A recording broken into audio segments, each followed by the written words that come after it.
இலங்கையை உலுக்கிய கிளப் வசந்த கொலை வழக்கில் சிக்கிய இளம்பெண்.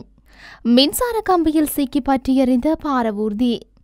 மஹிந்தவின் வரம்பற்ற அதிகாரங்களை குறைத்தவன் நானே, மார்த்தட்டும் மைத்திரி.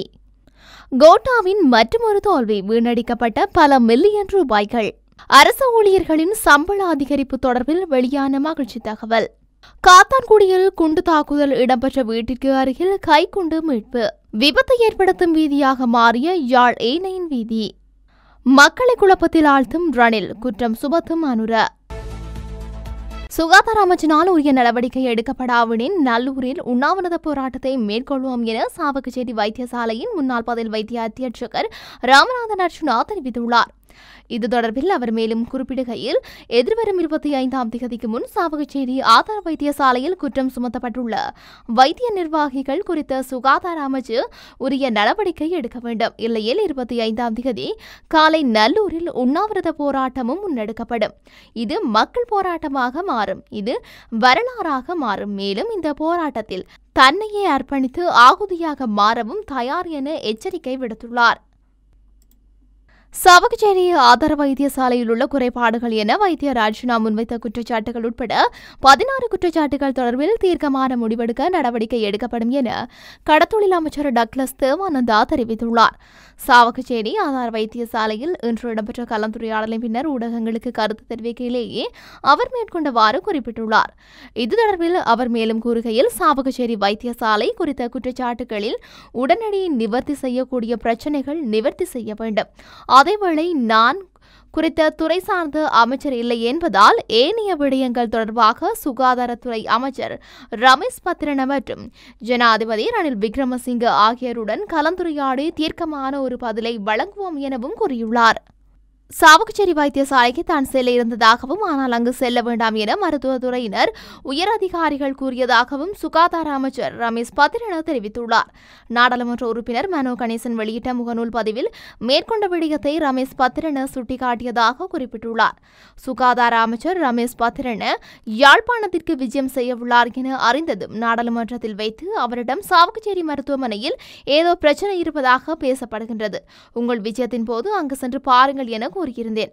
பிறகு அவர் அங்கு செல்லவில்லை என அறிந்ததும் அலைபேசியில் அழைத்தேன். ரமேஷ், யாழில் ஏன் சாவகச்சேரி மருத்துவமனைக்கு செல்லவில்லை? உங்கள் பயண திட்டத்தில் அது அமையப்பெறவில்லையா அல்லது நிகழ்ச்சி நிரல் இடையில் மாறப்பட்டதா? அங்கே சென்று பாருங்கள் என்று கூறியிருந்தேன். இதற்கு பதிலளித்த ரமேஷ் பத்ரன, சாவகச்சேரி மருத்துவமனைக்கு செல்ல இருந்தேன், சிலர் வேண்டாம் என்றார்கள். மருத்துவத்துறையை சார்ந்த சிலரே இதனை கூறியிருந்தனர். ஆனால் அந்த மருத்துவமனைக்கு 20 மில்லியன் நிதி ஒதுக்கீடு செய்யப்பட்டுள்ளது என அவர் பதிலளித்திருந்தார் என மனோ கணேசன் கூறியுள்ளார். கிளப் வசந்த எனப்படும் வர்த்தகர் சுரேந்திர வசந்த பெரேராவின் கொலை தொடர்பில் 21 வயதுடைய யுவதியொருவர் கைது செய்யப்பட்டுள்ளார். கடந்த 8ஆம் தேதி ஆத்துருக்கிரியவில் வைத்து கிளப் வசந்த என அழைக்கப்படும் சுரேந்திர வசந்த பெரேரா சுட்டுக் கொல்லப்பட்டார். இதன் அடிப்படையில் விசாரணைகளை மேற்கொண்ட காவல்துறையினர் 7 சந்தேக நபர்களை கைது செய்து நீதிமன்றத்தில் முன்னிலைப்படுத்திய பின்னர் ஜூலை 22ஆம் தேதி வரை விளக்கமறியலில் வைக்கப்பட்டுள்ளனர். சம்பவம் தொடர்பான நீண்ட விசாரணையின் பின்னர் கொலையுடன் தொடர்புடைய 21 வயதுடைய யுவதியொருவர் ஆத்துருக்கிரிய பிரதேசத்தில் வைத்து மேல் மாகாண தெற்கு குற்றத்தடுப்பு பிரிவினரால் கைது செய்யப்பட்டார். கைதான யுவதி நேற்று கடுவலை நீதவான் முன்னிலையில் முன்னிலைப்படுத்தப்பட்ட போது காவல்துறையினரின் கோரிக்கைக்கு அமைய அவரை 48 மணி நேரம் தடுப்பு காவலில் வைத்து விசாரிப்பதற்கு நீதவான் அனுமதி அளித்துள்ளார். இதற்கமைய சம்பவம் தொடர்பில் காவல்துறையினர் மேலதிக விசாரணைகளை முன்னெடுத்து வருகின்றமை குறிப்பிடத்தக்கது.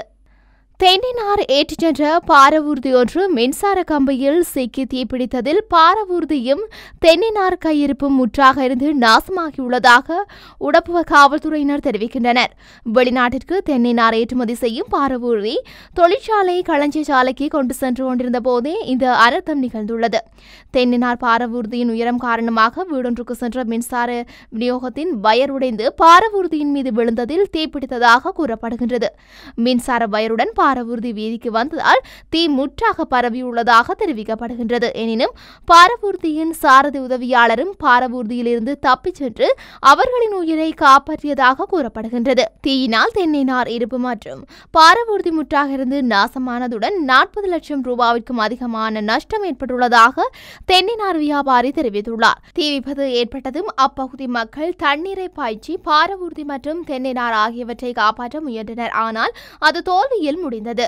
தான் ஜனாதிபதியாக இருந்த காலத்தில் அரசியலமைப்பில் சட்ட ரீதியாக இருந்த ஜனாதிபதியின் பதவி காலத்தை 6 5 வருடங்களாக குறைத்துள்ளதாக முன்னாள் ஜனாதிபதி மைத்ரிபால சிறிசேன தெரிவித்துள்ளார். பொலனறுவையில் வைத்து முன்னாள் ஜனாதிபதி இதனை தெரிவித்துள்ளார்.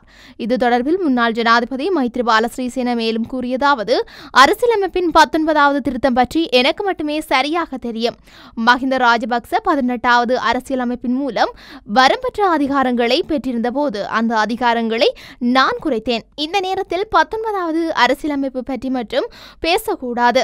18வது ஜனாதிபதி சட்டத்தரணி ஜெயம்பதி விக்ரமரத்ன நான் ஜனாதிபதியாக இருந்த காலத்தில் உச்சநீதிமன்றத்திற்கு சென்று ஜனாதிபதி பதவி காலத்தை 6 5 வருடங்களாக சட்ட ரீதியாக குறைத்தார்.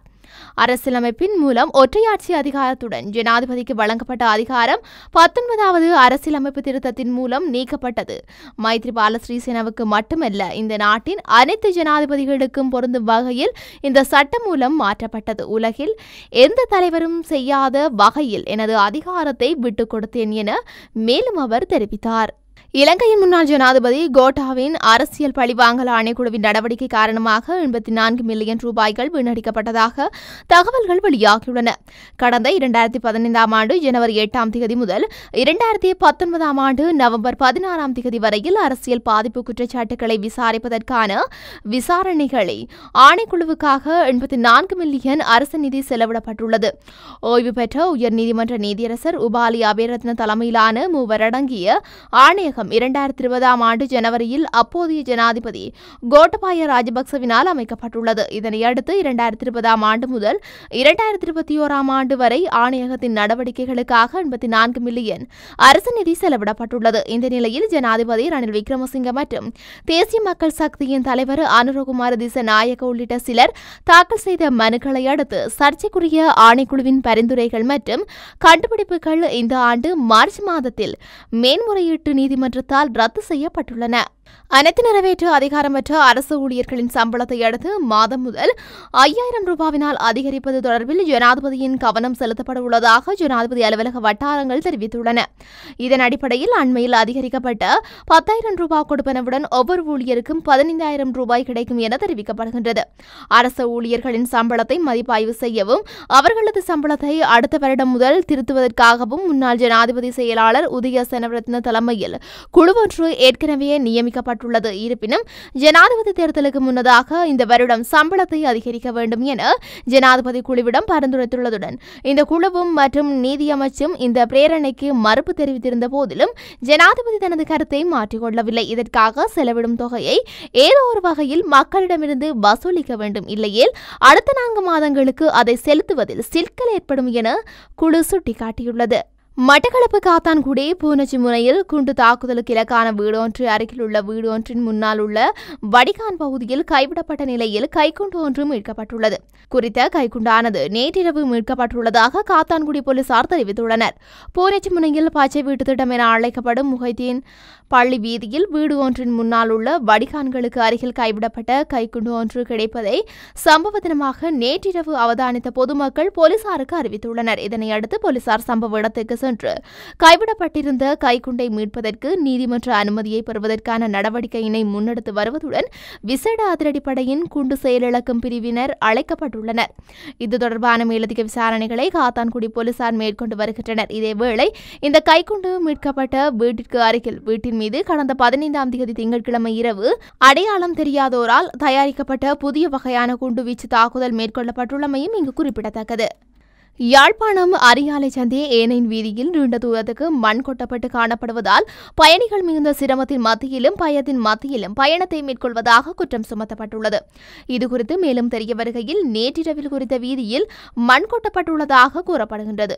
மண் கடத்தல்காரர்களை போலீசார் துரத்திய வேளை அவர்கள் வீதியில் மண்ணை கொட்டிவிட்டு சென்றிருக்கலாம் என சந்தேகிக்கப்படுகின்றது. குறித்த வீதியில் வளைவு காணப்படுவதுடன் அந்த வளைவில் ஏற்கனவே விபத்துகள் இடம்பெற்றுள்ளதாக மக்கள் குற்றம் சுமத்தியுள்ளனர். இந்த நிலையில் கொட்டப்பட்டுள்ள மண்ணினால் மேலும் விபத்துகள் ஏற்படுவதற்கான சந்தர்ப்பங்கள் அதிகம் உள்ளன என்பதுடன் இதனால் மரணம் கூட சம்பவிக்கக்கூடும் என மக்கள் அச்சம் வெளியிட்டுள்ளனர். குறித்த மண்ணை அகற்றுவதற்கு நல்லூர் பிரதேச சபையோ அல்லது வீதி அபிவிருத்தி அதிகார சபையோ இதுவரை எந்தவிதமான நடவடிக்கைகளும் எடுக்கவில்லை. எனவே குறித்த மண்ணை வீதியில் இருந்து அகற்றி பாதுகாப்பான போக்குவரத்துக்கு வழி சமைக்குமாறு மக்கள் கேட்டுக்கொண்டுள்ளனர்.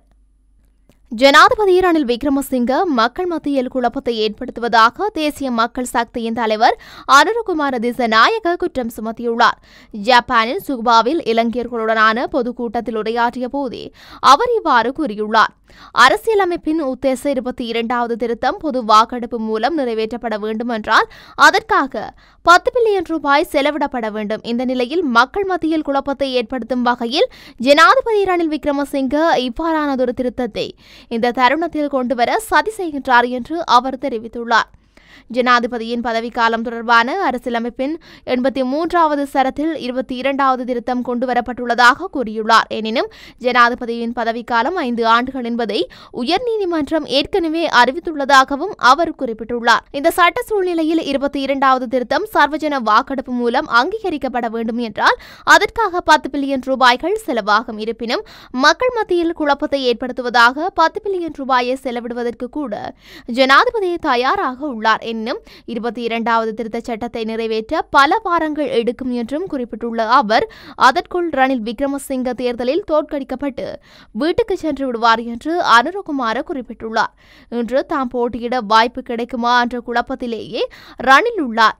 எந்த கட்சியின் சின்னத்தில் போட்டியிடப் போகின்றார் என்ற இக்கட்டான சூழ்நிலையில் இருப்பதால் தேர்தல் குறித்து மக்கள் மத்தியில் குழப்பத்தை ஏற்படுத்த அவர் முயற்சிக்கின்றார் என்று அனுரகுமார குற்றம் சுமத்தியுள்ளார். இதேவேளை தனது வெளிநாட்டு பயணங்களுக்காக 70 மில்லியன் ரூபாய் செலவிடப்பட்டுள்ளதாக கூறப்படும் குற்றச்சாட்டை நிராகரித்த திசாநாயக்க தனது வெளிநாட்டு பயணங்களுக்கான செலவுகள் அனைத்தையும் விரைவில் வெளியிடவுள்ளதாகவும் தெரிவித்துள்ளார். இந்த நிலையில் ஜனாதிபதி அமைச்சர் ஹரின் பெர்னாண்டோ மற்றும் மருசு நாணயக்கார ஆகியோரின் வெளிநாட்டு பயணங்களுக்கான செலவுகளையும் வெளியிடுமாறு அனுரகுமார சவால் விடுத்துள்ளார்.